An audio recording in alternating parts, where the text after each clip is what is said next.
Sir, ಈಗ D K Shivakumar ಪರವಾಗಿ ನಿನ್ನೆ ಒಂದು ಶಾಸಕರ ತಂಡ ಹೋಗಿ ಡಿ ಕೆ ಶಿವಕುಮಾರ್ ಅವ್ರನ್ನ ಮುಖ್ಯಮಂತ್ರಿ ಮಾಡಬೇಕು ಅನ್ನುವಂಥ ಒಂದು ಡಿಮ್ಯಾಂಡ್ ಅನ್ನು ಇಟ್ಟಿದ್ದಾರೆ.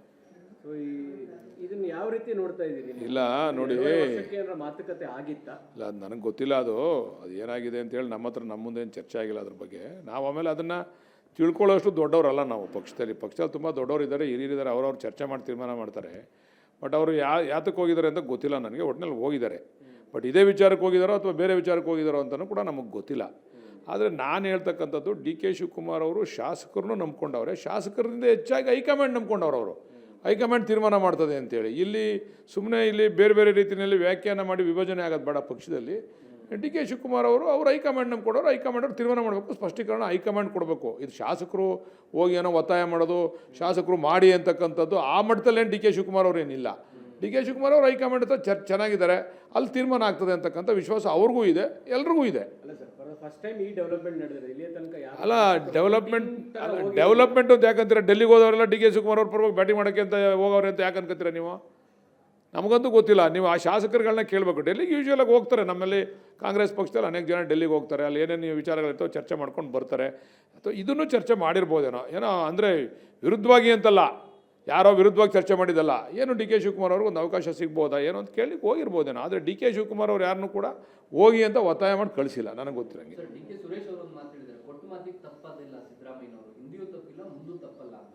ಇದನ್ನು ನೀವು ಹೆಂಗೆ ನೋಡ್ತೀರಿ ಸರ್? ಏನು ಇದು ಹಿಂದೆ ವಚನ ಭ್ರಷ್ಟತೆಯ ಕಾರಣಕ್ಕೆ ಸರ್ಕಾರ ಬಿದ್ದೋಗಿದ್ದು, ಪಕ್ಷ ಉರುಳೋಗಿದ್ದು, ನೀವು ಅದೇ ನೀವು ಸುರೇಶ್ ಅಣ್ಣನೇ ಕೇಳಬೇಕು. ನೀವು ನಾನು ಕೇಳಿದ್ರೆ ನೀವು ಸುರೇಶ್ ಅಣ್ಣ ಹೆಂಗೆ ಮಾತಾಡೋರು ಅಂತ ಇಲ್ಲ ಇರ್ಬೋದು. ಆ ಥರನೂ ಸಿದ್ದರಾಮಯ್ಯ ಯಾವಾಗಲೂ ಕೂಡ ಅದೇ ಥರ ನಡ್ಕೊಂಡು ಬಂದಿದ್ದಾರೆ. ಬಟ್ ಸುರೇಶ್ ಅಣ್ಣ ಯಾವ ಅರ್ಥದಲ್ಲಿ ಹೇಳೋರು ಅಂತ ಗೊತ್ತಿಲ್ಲ ನನಗೆ. ಗೋಡೆ ಮಧ್ಯೆ ಆಗಿರುವಂಥ ಮಾತುಕತೆಗೆ ನಾನೇ ಸಾಕ್ಷಿ ಅನ್ನುವಂಥದ್ದನ್ನು ಅವ್ರು ಹೇಳಿದ್ದಾರೆ. ಅಲ್ಲ, ಅದು ಇರ್ಬೋದು. ನಾನು ಹೇಳಿಲ್ವಾ, ನಾವು ಆ ಮಟ್ಟದಲ್ಲಿ ಮಾತಾಡೋಷ್ಟು ದೊಡ್ಡ ನಾಯಕರಲ್ಲ ನಾವು. ನಮ್ಮಲ್ಲಿ ಸಾಕಷ್ಟು ದೊಡ್ಡ ನಾಯಕರುಗಳಿದ್ದಾರೆ, ಏನೇನು ಚರ್ಚೆ ಮಾಡೋರು. ಅದು ಹೈಕಮಾಂಡ್ ಇಂಟರ್ವ್ಯೂನ್ ಆಗಬೇಕು, ಹೈಕಮಾಂಡ್ ಇಂಟರ್ವ್ಯೂನ್ ಆಗಿ ತೀರ್ಮಾನ ಮಾಡಬೇಕು. ಇದು ಯಾರೋ ಶಾಸಕರು ಹೋಗಿ ಒತ್ತಾಯ ಮಾಡಿ ಮಾಡ್ತಕ್ಕಂಥ ಕೆಲಸ ಅಲ್ಲ ಇದು ಹೈಕಮಾಂಡೇ ಇಂಟರ್ವ್ಯೂನ್ ಆಗಿ ಏನು ನಡೆದಿದೆ ಓಲಿ ಗೊತ್ತಾಗಂಗಾರು ಶಾಸಕಾಂಗ ಪಕ್ಷ ಸಭೆ ಕರೆದು ಏನು ನಡೀತಾ ಇದೆ, ಏನು ಆಗಿದೆ ಅಂತಕ್ಕಂಥನಾರು ಗೊತ್ತಾಗಂಗಾರು ಹೇಳ್ಬೇಕು. ಇರ್ರಪ್ಪ ಸುಮ್ಮನೆ ಇರ್ರ ನಿಂಪಾಡು ನೀವು, ನಾವೇನೋ ಮಾಡ್ತೀವಿ ಹೈಕಮಾಂಡ್ ಅಂತನಾರು ಹೇಳ್ಬೇಕು. ಈಗ ಒಂದಕ್ಕೆ ಒಂದು ತೆರೆ ಎಳಿಬೇಕು ಹೈಕಮಾಂಡ್ ಅಂತ ಮನವಿ ಮಾಡ್ತೀನಿ. ಅದೇ ಒಂದು ಮನವಿ ಮಾಡ್ತೀನಿ ಹೈಕಮಾಂಡ್ಗೆ, ಇದಕ್ಕೊಂದು ಕ್ಲಾರಿಟಿ ಕೊಡಲಿ, ಒಂದು ತೆರೆ ಎಳಿಬೇಕು ಇದಕ್ಕೆ. ಇದು ಯಾಕಂದರೆ ಇದು ಅಡ್ಮಿನಿಸ್ಟ್ರೇಷನಲ್ಲಿ ಪ್ರತಿನಿತ್ಯ ಸುಮ್ಮನೆ ಗೊಂದಲ ಆಗ್ತಕ್ಕಂಥದ್ದು ಒಳ್ಳೆಯದು. ಹೈಕಮಾಂಡ್ ನಂಬ್ಕೊಂಡಿದ್ದಾರೆ ಡಿ ಕೆ ಶಿವಕುಮಾರ್. ಹೈಕಮಾಂಡ್ ಏನು ಮಾಡದಿರೋ ಕಾರಣಕ್ಕಾಗಿ ಶಾಸಕರುಗಳು ಹೋಗುವಂಥ ಪರಿಸ್ಥಿತಿ ನಿರ್ಮಾಣ ಆಗಿಲ್ಲ. ಆ ಥರ ಏನು ಅವ್ರು ಯಾರನ್ನೂ ಶಾಸಕರನ್ನ ನಮಗೆ ಹೇಳವ್ರೆ, ಯಾರು ಏನು ಮಾತಾಡ್ತಾರಪ್ಪ ಅದೆಲ್ಲ ಹೈಕಮಾಂಡ್ ತೀರ್ಮಾನ ಮಾಡ್ತದೆ ಅಂತೇಳಿ ಎಲ್ರಿಗೂ ಹೇಳವ್ರೆ. ಅದು ಎಲ್ಲ ಶಾಸಕರುಗಳಿಗೆ ಹೇಳವ್ರೆ. ಎಲ್ಲರನ್ನೂ ಕೂಡ ಅವ್ರ ಬಗ್ಗೆ ಅವ್ರ ಪರವಾಗಿ ಮಾತಾಡ್ತಕ್ಕಂಥ ಎಲ್ರಿಗೂ ಕೂಡ ಏನೂ ಮಾತಾಡಬೇಡಿ ನೀವು, ಹೈಕಮಾಂಡ್ ಇದೆ, ಹೈಕಮಾಂಡ್ ವಾಚ್ ಮಾಡ್ತಾ ಇದೆ, ಹೈಕಮಾಂಡ್ ತೀರ್ಮಾನ ಮಾಡ್ತದೆ ಅಂತ ಹೇಳವ್ರೆ. ಅದರಿಂದ ಯಾರು ಏನೂ ಮಾತಾಡ್ತಾ ಇಲ್ಲ. ಎಲ್ಲೂ ಮೀಡಿಯಾದಲ್ಲೂ ಕೂಡ ಇತ್ತೀಚೆಗೆ ಎಲ್ಲೂ ಬರ್ತಾ ಇಲ್ಲ. ಅದು ಡಿ ಕೆ ಶಿವಕುಮಾರ್ ಅವ್ರ ಪರವಾಗಿ ಧ್ವನಿ ಎತ್ತಕ್ಕಂಥ ಶಾಸಕರುಗಳಾಗಲಿ ಯಾರು ಆಗಲಿ ಇತ್ತೀಚೆಗೆ ಎಲ್ಲೂ ಮಾತಾಡ್ತಾ ಇಲ್ಲ. ಡಿ ಕೆ ಶಿವಕುಮಾರ್ ಅವರು ಅಧ್ಯಕ್ಷರಾಗಿ ಅದನ್ನು ತಾಕೀತು ಮಾಡಿದ್ದಾರೆ. ನೀವು ಯಾರು ಕೂಡ ಮಾತಾಡಬಾರ್ದು, ನಿಮಗೆ ನೀವು ಯಾಕೆ ಮಾತಾಡ್ತೀರಿ, ಇದನ್ನೆಲ್ಲ ತೀರ್ಮಾನ ಮಾಡಲಿಕ್ಕೆ ಹೈಕಮಾಂಡ್ ಇದೆ ಅಂತಕ್ಕಂಥ ಮಾತನ್ನು ಹೇಳಿದ್ದಾರೆ. 2.5 ವರ್ಷದ ತನಕ ನೀವು ಸುಮ್ಮನೆ ಇರಿ ಅಂತ ನಿಮಗೂ ಎಲ್ಲ ಹೇಳ್ತೀವಿ. ಆ ಥರ ನೀವು ನೋಡಿ, ನೀವು ಇದನ್ನು ಬೇರೆ ಹೇಳ್ತೀರಿ 2.5 ವರ್ಷ ಅಂತ ಹೇಳವ್ರ. ನೀವು ಸುಮ್ಮನಿರ ಅಂತ ಹೇಳವ್ರ ಅಷ್ಟೇ. 2.5 ವರ್ಷ ಸುಮ್ಮನಿರಿ, 3 ತಿಂಗಳು ಸುಮ್ಮನಿರಿ, 2 ತಿಂಗಳು ಸುಮ್ಮನಿರಿ ಅಂತ ಹೇಳವ್ರ ಅವರು. ಎಲ್ಲ ಶಾಸಕರು ಕೂಡ 2.5 ವರ್ಷದ ತನಕ ಸುಮ್ಮನಿದ್ರು, ಏನು ಡೆವಲಪ್ಮೆಂಟು ಆಗಲಿಲ್ಲ, ಕರೀಲಿಲ್ಲ, ಹೈಕಮಾಂಡ್ ಮಾತಾಡಲಿಲ್ಲ. ಅಲ್ಲ, ಅವ್ರು ಹೇಳಿಲ್ಲ. ನಾವು ಅಲ್ಲಿಗಿನ ಹೈಕಮಾಂಡ್ಗಿನ ಹೆಚ್ಚು ವಿಷಯಗಳನ್ನ ನಿಮ್ಮ ಮಾಧ್ಯಮಗಳ ಮುಖಾಂತರ ತಿಳ್ಕೊತಾ ಇದೀವಿ ನಾವು.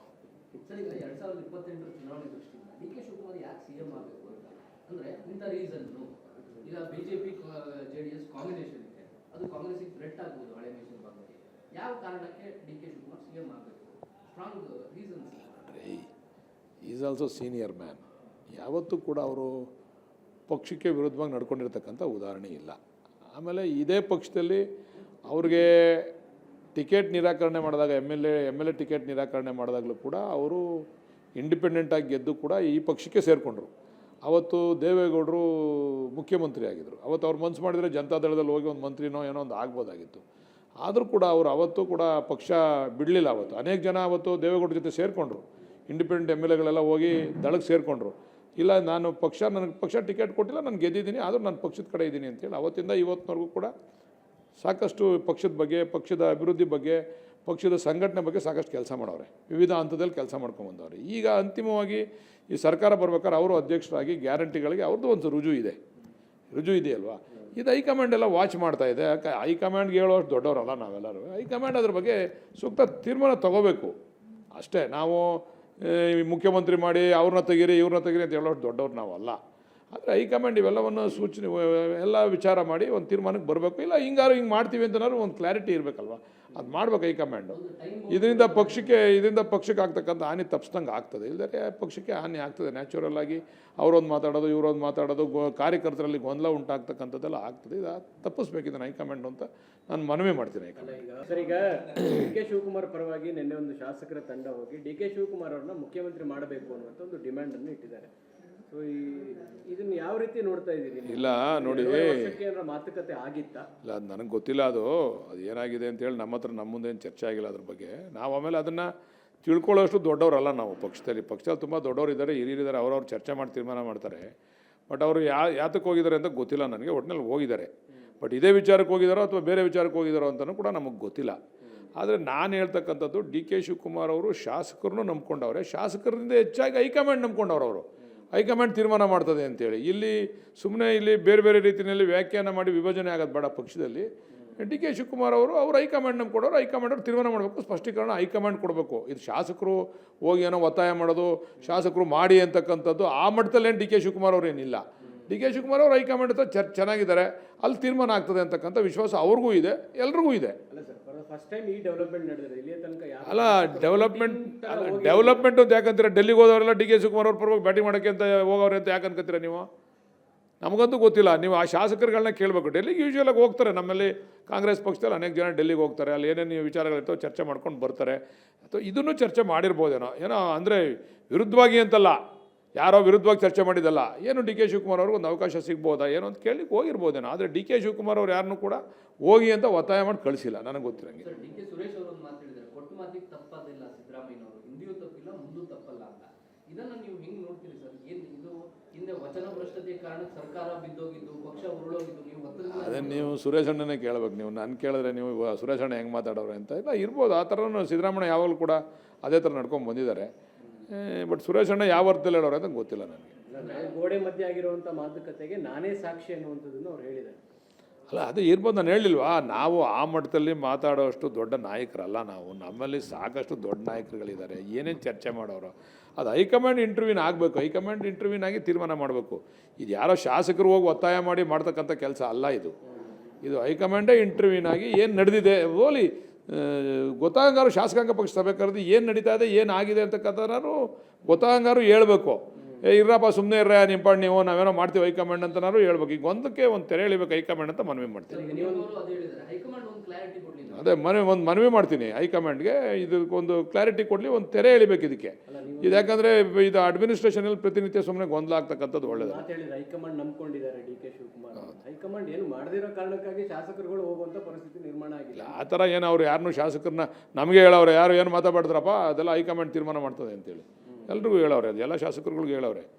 ಎಲ್ಲರನ್ನೂ ಕೂಡ ಅವ್ರ ಪರವಾಗಿ ಮಾತಾಡ್ತಕ್ಕಂಥ ಎಲ್ರಿಗೂ ಕೂಡ ಏನೂ ಮಾತಾಡಬೇಡಿ ನೀವು, ಹೈಕಮಾಂಡ್ ಇದೆ, ಹೈಕಮಾಂಡ್ ವಾಚ್ ಮಾಡ್ತಾಯಿದೆ, ಹೈಕಮಾಂಡ್ ತೀರ್ಮಾನ ಮಾಡ್ತದೆ ಅಂತ ಹೇಳವ್ರೆ. ಅದರಿಂದ ಯಾರು ಏನೂ ಮಾತಾಡ್ತಾ ಇಲ್ಲ. ಎಲ್ಲೂ ಮೀಡಿಯಾದಲ್ಲೂ ಕೂಡ ಇತ್ತೀಚೆಗೆ ಎಲ್ಲೂ ಬರ್ತಾ ಇಲ್ಲ. ಅದು ಡಿ ಕೆ ಶಿವಕುಮಾರ್ ಅವ್ರ ಪರವಾಗಿ ಧ್ವನಿ ಎತ್ತಕ್ಕಂಥ ಶಾಸಕರುಗಳಾಗಲಿ ಯಾರು ಆಗಲಿ ಇತ್ತೀಚೆಗೆ ಎಲ್ಲೂ ಮಾತಾಡ್ತಾ ಇಲ್ಲ. ಡಿ ಕೆ ಶಿವಕುಮಾರ್ ಅವರು ಅಧ್ಯಕ್ಷರಾಗಿ ಅದನ್ನು ತಾಕೀತು ಮಾಡಿದ್ದಾರೆ. ನೀವು ಯಾರು ಕೂಡ ಮಾತಾಡಬಾರ್ದು, ನೀವು ಯಾಕೆ ಮಾತಾಡ್ತೀರಿ, ಇದನ್ನೆಲ್ಲ ತೀರ್ಮಾನ ಮಾಡಲಿಕ್ಕೆ ಹೈಕಮಾಂಡ್ ಇದೆ ಅಂತಕ್ಕಂಥ ಮಾತನ್ನು ಹೇಳಿದ್ದಾರೆ. ಆ ಥರ ನೀವು ನೋಡಿ, ನೀವು ಇದನ್ನು ಬೇರೆ ಹೇಳ್ತೀರಿ 2.5 ವರ್ಷ ಅಂತ ಹೇಳೋರ. ನೀವು ಸುಮ್ಮನಿರ ಅಂತ ಹೇಳೋರು ಅಷ್ಟೇ. 2.5 ವರ್ಷ ಸುಮ್ಮನಿರಿ, 3 ತಿಂಗಳು ಸುಮ್ಮನಿರಿ, 2 ತಿಂಗಳು ಸುಮ್ಮನಿರಿ ಅಂತ ಹೇಳೋರು ಅವರು. ಎಲ್ಲ ಶಾಸಕರು ಕೂಡ 2.5 ವರ್ಷ ತನಕ ಸುಮ್ಮನಿದ್ರು, ಏನು ಡೆವಲಪ್ಮೆಂಟು ಆಗಲಿಲ್ಲ, ಕರೀಲಿಲ್ಲ, ಹೈಕಮಾಂಡ್ ಮಾತಾಡಲಿಲ್ಲ. ಅಲ್ಲ, ಅವ್ರು ಹೇಳಿಲ್ಲ. ನಾವು ಅಲ್ಲಿಗಿನ ಹೈಕಮಾಂಡ್ಗಿನ ಹೆಚ್ಚು ವಿಷಯಗಳನ್ನ ನಿಮ್ಮ ಮಾಧ್ಯಮಗಳ ಮುಖಾಂತರ ತಿಳ್ಕೊತಾ ಇದೀವಿ ನಾವು.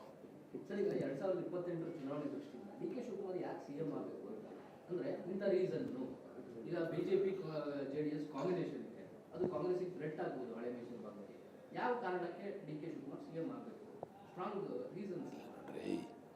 Is also senior man. ಯಾವತ್ತೂ ಕೂಡ ಅವರು ಪಕ್ಷಕ್ಕೆ ವಿರುದ್ಧವಾಗಿ ನಡ್ಕೊಂಡಿರ್ತಕ್ಕಂಥ ಉದಾಹರಣೆ ಇಲ್ಲ.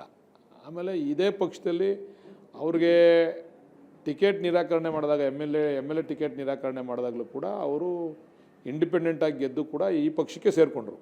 ಅವತ್ತು ದೇವೇಗೌಡರು ಮುಖ್ಯಮಂತ್ರಿ ಆಗಿದ್ದರು. ಅವತ್ತು ಅವ್ರು ಮನ್ಸು ಮಾಡಿದರೆ ಜನತಾದಳದಲ್ಲಿ ಹೋಗಿ ಒಂದು ಮಂತ್ರಿನೋ ಏನೋ ಒಂದು ಆಗ್ಬೋದಾಗಿತ್ತು. ಆದರೂ ಕೂಡ ಅವರು ಅವತ್ತು ಕೂಡ ಪಕ್ಷ ಬಿಡಲಿಲ್ಲ. ಅವತ್ತು ಅನೇಕ ಜನ ಅವತ್ತು ದೇವೇಗೌಡರ ಜೊತೆ ಸೇರಿಕೊಂಡ್ರು. ಇಂಡಿಪೆಂಡೆಂಟ್ ಎಮ್ ಎಲ್ ಎಗಳೆಲ್ಲ ಹೋಗಿ ದಳಕ್ಕೆ ಸೇರಿಕೊಂಡ್ರು. ಇಲ್ಲ, ನನಗೆ ಪಕ್ಷ ಟಿಕೆಟ್ ಕೊಟ್ಟಿಲ್ಲ, ನಾನು ಗೆದ್ದಿದ್ದೀನಿ, ಆದರೂ ನಾನು ಪಕ್ಷದ ಕಡೆ ಇದ್ದೀನಿ ಅಂತೇಳಿ ಅವತ್ತಿಂದ ಇವತ್ತಿನವರೆಗೂ ಕೂಡ ಸಾಕಷ್ಟು ಪಕ್ಷದ ಬಗ್ಗೆ, ಪಕ್ಷದ ಅಭಿವೃದ್ಧಿ ಬಗ್ಗೆ, ಪಕ್ಷದ ಸಂಘಟನೆ ಬಗ್ಗೆ ಸಾಕಷ್ಟು ಕೆಲಸ ಮಾಡವ್ರೆ, ವಿವಿಧ ಹಂತದಲ್ಲಿ ಕೆಲಸ ಮಾಡ್ಕೊಂಬಂದವ್ರೆ. ಈಗ ಅಂತಿಮವಾಗಿ ಈ ಸರ್ಕಾರ ಬರ್ಬೇಕಾದ್ರೆ ಅವರು ಅಧ್ಯಕ್ಷರಾಗಿ ಗ್ಯಾರಂಟಿಗಳಿಗೆ ಅವ್ರದ್ದು ಒಂದು ರುಜು ಇದೆಯಲ್ವಾ. ಇದು ಹೈಕಮಾಂಡ್ ಎಲ್ಲ ವಾಚ್ ಮಾಡ್ತಾ ಇದೆ. ಯಾಕೆ ಹೈಕಮಾಂಡ್ಗೆ ಹೇಳೋಷ್ಟು ದೊಡ್ಡವರಲ್ಲ ನಾವೆಲ್ಲರೂ. ಹೈಕಮಾಂಡ್ ಅದ್ರ ಬಗ್ಗೆ ಸೂಕ್ತ ತೀರ್ಮಾನ ತಗೋಬೇಕು ಅಷ್ಟೇ. ನಾವು ಮುಖ್ಯಮಂತ್ರಿ ಮಾಡಿ ಇವ್ರನ್ನ ತೆಗೀರಿ ಅಂತ ಹೇಳೋಷ್ಟು ದೊಡ್ಡವ್ರು ನಾವಲ್ಲ. ಆದರೆ ಹೈಕಮಾಂಡ್ ಇವೆಲ್ಲವನ್ನು ಸೂಚನೆ ಎಲ್ಲ ವಿಚಾರ ಮಾಡಿ ಒಂದು ತೀರ್ಮಾನಕ್ಕೆ ಬರಬೇಕು. ಇಲ್ಲ ಹಿಂಗೆ ಮಾಡ್ತೀವಿ ಅಂತನಾದ್ರು ಒಂದು ಕ್ಲಾರಿಟಿ ಇರಬೇಕಲ್ವ, ಅದು ಮಾಡ್ಬೇಕು ಹೈಕಮಾಂಡು. ಇದರಿಂದ ಪಕ್ಷಕ್ಕೆ ಆಗ್ತಕ್ಕಂಥ ಹಾನಿ ತಪ್ಪಿಸ್ದಂಗೆ ಆಗ್ತದೆ. ಇಲ್ಲದೇ ಪಕ್ಷಕ್ಕೆ ಹಾನಿ ಆಗ್ತದೆ ನ್ಯಾಚುರಲ್ ಆಗಿ.